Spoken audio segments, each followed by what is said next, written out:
The Chicago Bears are 6-1 in their last 7 games and currently sit second in the NFC North, and I believe this team is quietly becoming a legitimate playoff threat. So in today's video, I want to talk about the Chicago Bears, what they've done so far this year, and what the future might hold for this team. Subscribe and like the video if you guys do go on to enjoy.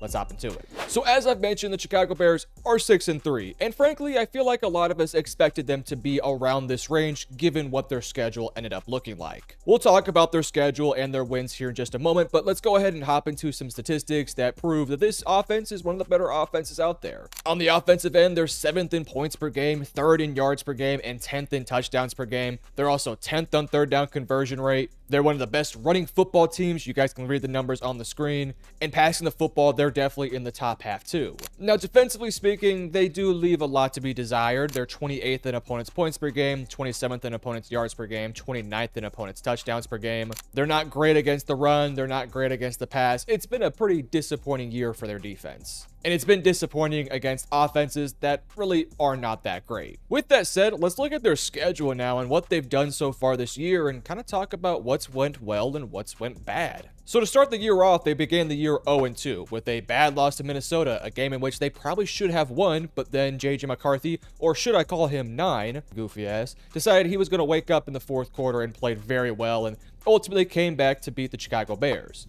Then in week 2, we don't talk about it. The Detroit Lions put Bell to ass in that one. They were pissed off after their week 1 loss. They dropped 52 points on the defense. It was a bad loss. But then after that, they dominated the Dallas Cowboys. They got a good win versus Las Vegas, another win versus Washington. Then they beat the New Orleans Saints. I know, these are not great football teams, but they've won the games, and they played really well in those games, especially on the offensive end. They had a rough loss versus Baltimore. I don't really have an excuse for that one. They should have won that football game. I know Baltimore is a better team now than what they were in like weeks 2 through 5, but you got to win that football game. That was a very winnable game. Since then, they had a shootout with Cincinnati, one of the best offenses in football. They get the win there, 47-42. And most recently, they had a come-from-behind win versus the New York Giants. I understand, and I've said this a few times in my own videos as well, they're not going up against the elite football teams. They don't have a win versus a really good football team the entire season. The Dallas Cowboys are, 3-6-1. The Las Vegas Raiders have like 2 wins on their resume. The Washington Commanders, who at that time were actually a respectable win, but we all know they're falling off. They're going to be drafted inside the top 10. Same with the Saints, same with the Bengals, and same with the New York Giants. They're not beating good football teams. But as I said, they're winning games, and that's really all that matters in the NFL. And because their first half of the season has been fairly winnable, they're now 6-3. They're second in the NFC North. And when you look at the way the NFC North has sort of been cannibalizing itself, there's a really good chance that this Bears team can pull off a 10-win season and make it into the playoffs. Now, we'll talk about their future schedule here in just a moment because their future schedule is quite tough. We'll talk about that towards the end and how many games they might win and how many games they're probably going to lose. But I want to talk about what this year has looked like individual player-wise. Let's start off with their quarterback, Caleb Williams. So Caleb on the year has 2,136 yards, 13 touchdowns, only 4 interceptions, and is the 17th highest QBR at 57.7. I feel like Caleb has been getting a lot of crap this year, and I kind of don't understand it. Has Caleb been perfect? No. He's missed some throws. He's made some bad decisions.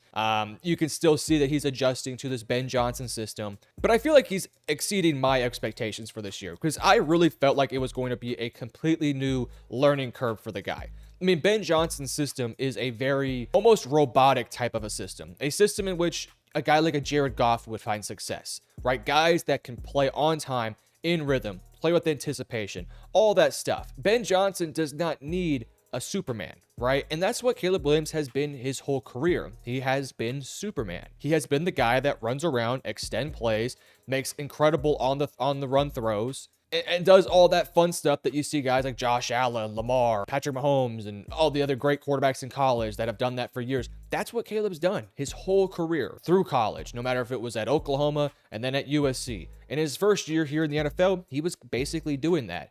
Ben Johnson's system is about structure, it's about timing, it's about rhythm, preparation, all that stuff. So when they made the first initial hire, while I loved it for Caleb Williams, I did very much throughout the offseason say, expect there to be some growing pains. Expect there to be games where his completion percentage is not great. Expect him to have some interceptions. Expect the head coach to be bald by the end of the year. And I would say so far we've seen moments of it, but I feel like Caleb is really adjusting quite well. He's only had 4 interceptions, and I would say for the most part this season, he's been good. Now, his completion percentage is not great. He's got multiple games under 60%, but you kind of expect that with a younger quarterback. And I also feel like, look, the supporting cast around him hasn't been the greatest. Now, it's much improved from last year, especially on the offensive line. We'll get to that here in a moment. But guys like DJ Moore have been pretty disappointing this season. Colston Loveland has not been a big part of the offense. Luther Burden has been very quiet as well. Rome Odunze has been awesome this year, and they've actually been really good running the football, but the supporting cast that we looked at in the offseason and said,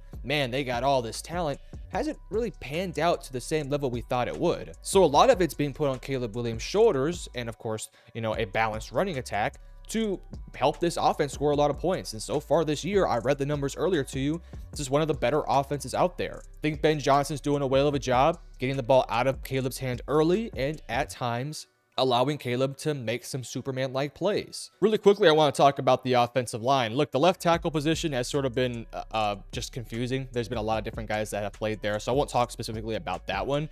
But Joe Thuney has been an excellent addition to this offensive line. He's been one of the best left guards in football. Dowman at center has been one of the best centers in all of football. I mean, he was a great free agent addition. Jackson at right guard has been great. And then Darnell Wright at right tackle has been one of the best right tackles in football. I know there's been some penalty issues, but he's been fantastic this year. The offensive line, in which last year Caleb was getting absolutely drilled by them every single play, it felt like, has been one of the best offensive lines in football. Caleb Williams, through 9 games, has been sacked a total of 14 times. Compare that to last year, where he was sacked 68 times in 17 games. So right now, Caleb Williams is on pace for about 22, 23 sacks on the season. Compare that to last year, where he was sacked 68 times. Now, that's a combination of a few things as to why that sack total has gone down. Number one, Caleb is getting the ball out of his hands quicker. He's not holding onto the ball and trying to be Superman like he was last year. Number two, the offensive line is significantly better this year. And number three, Ben Johnson's doing a whale of a job of being balanced, using RPO, using play action, helping Caleb Williams not have to hold the ball long so that way he can avoid sacks. It's been a huge step forward for this offense, where last year it was 1 step forward, 2 steps back. 1 step forward, a big sack. And that's just what it was last year. This year, it feels a lot more practical. It feels more sustainable. It feels better, and frankly. So this has been a big time upgrade for them. And then when you look in the receiving core, look, I mentioned it earlier, DJ Moore is not having the greatest season ever, but he does have around 403 yards, and he's on pace for probably 800 or 900 yards. Rome Odunze has kind of taken over that wide receiver 1 role. He's been the better player, and frankly, I feel like there's a better connection between Rome and Caleb Williams. Rome is on pace for over 1,000 yards this season, has 6 touchdowns, so he's on pace for probably 10 touchdowns. He's on pace for a really good year. And by the way, I think there's still some meat on the bone. There's times where I see Rome Odunze running wide open, and Caleb will occasionally miss him. I think that's something that Caleb has to improve on, cleaning up some of those missed throws and making the layups. We're starting to see Colston Loveland really pick it up. It was a really slow start to the season, but you can really start to see his impact out there. And I also am hoping to see a bit more Luther Burden. Hopefully, as the season progresses, as we get towards the back half of the year, we see these younger guys get more involved, open up the offense a little bit more, and help Caleb have a little bit less pressure on him. Same with Rome Odunze. Now, the running game, I've been very impressed with this. I was not a big fan of DeAndre Swift, and I still am not the biggest fan. But Ben Johnson's doing a whale of a job of balancing his speedy, athletic ability with Kyle Monungai's more bowling ball, physical bullying style. Monungai, I mean, when he's been asked to step into bigger roles, has been fantastic for this team. And he genuinely looks like he can be a guy that can handle 15, 14 carries a game, with DeAndre Swift spelling him and also getting 14 or 15 carries a game. That's one thing I love about Ben Johnson's system. It's a very balanced attack. I mean, they run the ball about 46% of the time and pass the ball about 54% of the time. That's really balanced. So they do a great job of balancing the run with the pass, and I think it's really helping out this offense. Now, on the defensive side of things, I mean, look, I'm not gonna, lie and tell you guys it's been sweet over here. It hasn't been.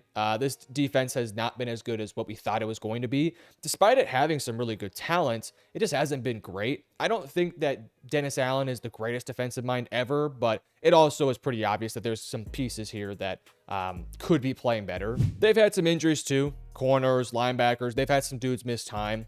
The interior defensive line has been okay, but not great. The pass rushers have been fine. Montez Sweat has 5.5 sacks. He's having a really good year. Jervon Dexter has 4 sacks. I think they probably need more depth there, more variety, more options. They did make a trade for Tryon Shoyinka, so maybe he'll get more involved.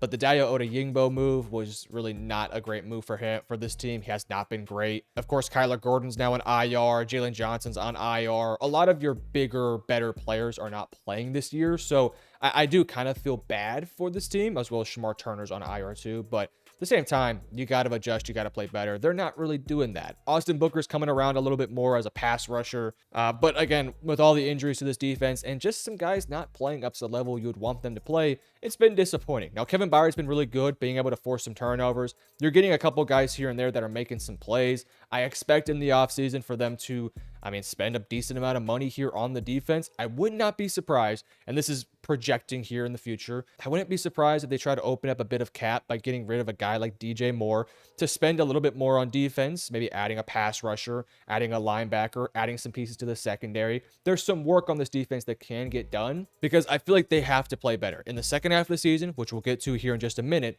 this defense has to play better. There's some guys here that are playing well, but they have to be able to limit the possessions, get off the field, force third and longs, get after the quarterback, and some turnovers too. Outside of Kevin Byard, we need more of that. So for the Bears, there's some positives here on the defense, but they're a long ways away. Granted, hopefully some of these injuries can return at some point, but for some of them, they're going to be out for quite some time. So pretty tough stuff there. With that said, I want to quickly talk about their schedule because, look, the first half of the season has been very, let's be honest, light for this team. Their schedule so far, they have lost to the 3 teams that are competitive football teams. Minnesota, competitive football team. Detroit, one of the best teams in the league. And then Baltimore, a game in which they didn't even have Lamar Jackson, by the way. That's just an inexcusable loss. Their wins are against the Cowboys, the Raiders, the Commanders, the Saints, the Bengals, and the Giants. All of those teams probably will be drafting top 10 in the draft next year. So when you look towards their future schedule, they're going to have to put some things together against better football teams. But I think they can.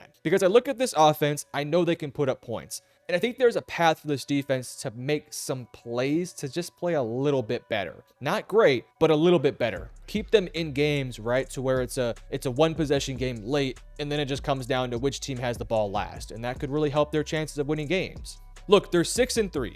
If they want to make it to a wild card spot, you probably need to win another 4 games. And with their schedule upcoming, maybe you can find a path to 4 wins. So let's look up their schedule. Next week, you got the rematch versus Minnesota. We saw what happened in week 1. I think this is a winnable football game. Then in weeks 12, 13, 14, you have Pittsburgh, Philadelphia, and Green Bay. I'm not going to lie to you. These are 3 of the best teams in football, especially the Eagles. Pittsburgh, I think the Bears could win that game. I think that's a very winnable game, depending on what version of Pittsburgh shows up. Maybe the Bears could win that one. Green Bay, divisional matchup. It's going to be played at Green Bay. I think it's really important that the Bears split those Green Bay games. At least one, because they have 2 of them. We'll talk about the next one here in a moment. In week 15, you got Cleveland. All right, that's a win right there. That puts you, if you beat Pittsburgh or Minnesota, that's now 8 wins, right? Then in week 16, 17, 18, you got the Packers, you got the Niners, you got the Detroit Lions. It's pretty tough. So the way I'm looking at it now, the best, most realistic path for this team to get to that 10-win mark would be a win versus Minnesota next week, a win versus Pittsburgh in week 12, a win versus Cleveland at week 15, and then you just have to win 1 game in the final 3, right? Whether that's Green Bay, San Francisco, or Detroit. It's possible, especially if Detroit maybe is already locked up in the playoffs so they can bench their starters, although I don't think they will because they'll probably want to beat the Bears to keep them out of the playoffs because they're petty, but you never know. So there's a chance. I mean, look, this second half of the schedule is a lot harder than the first half, but there's some things in the first half that I think you can take away and feel optimistic about when you look forward to what might happen. Ben Johnson's a great play caller. Caleb Williams has looked good. They're mostly healthy on the offense. The offensive line is good. You can run the football. You can chew up clock. There's certain things on the offense that they can do. And defensively, look, you're not a great defense. Simply put, you're not great. But if you can force some turnovers, get after the quarterback, force a handful of punts, your offense looks good enough to score a lot of points, and that will give you a chance in every single game. Minnesota is not a team that's going to score 50 points, so that's a winnable one. Pittsburgh, not a team that's going to score 50 points. Winnable game. Cleveland, you should win that game. Green Bay has been very volatile the entire season, where some weeks they look great, some weeks they look terrible. It's an in-division game as well, so you never know. It's also going to be cold in those games too. One is in Green Bay in December. The other one's going to be in Chicago as well in December. Going to be a cold football game. So if you're the Bears, it's going to be important to win some of these games. All in all, look, do I think the Bears are going to make the playoffs? Maybe. I think there's genuinely a chance. And if they were to make the playoffs with Ben Johnson, with Caleb Williams, with a good ground game, with the good offensive line, I don't think a lot of teams would want to face them. Do I think Chicago's going to win a Super Bowl this year? No, I don't think they have the defense to do so. I think another year of building on the defensive side, more continuity on the offensive end, get guys like Colston Loveland and Luther Burden more involved, spend your money wisely defensively. Next year could be a different conversation for Chicago. This year, it's a step forward. This year, you're a good football team, a playoff threat, a team that can be competitive within your own division, but you're not going to win the big one. That's just the reality of it. Next year or the year after, as you get more chemistry, more continuity, more talent, and all that other stuff, sure, we can have the conversation about Chicago being a really good football team. They're a young team, too, with a lot of younger pieces. Caleb Williams, Rome Odunze, Kyle Monangai. Your offensive line's not getting old at this point. They're fairly young, especially Darnell Wright at right tackle. Defensively, a lot of younger pieces, too. Like, this is a unit and a team that can be good and sustained for quite a long while. I'm not calling them the future Detroit Lions of the NFL, but you look at a team like Detroit that's all in their prime and probably has a window of about 3 to 4 years. Chicago has a window that looks to be about 5, 6, 7 years at this point. So Chicago's looking good. I like what I've seen so far this year. Can they replicate their early success against good football teams? We'll wait and see. I think they need 4 more wins the last stretch of games. If they can get those 4 wins, I'm just going to say it, I think the Chicago Bears would be a team that make the playoffs, and a lot of teams would not want to face them. So let me know in the comment section below, what are your thoughts on the Chicago Bears? Do you think they're overrated? Do you think they're underrated? Will they make the playoffs? Let me know down below. And if you enjoyed, hit that like and subscribe button. I appreciate every single one of you guys. Road to 25,000 subscribers. Peace out.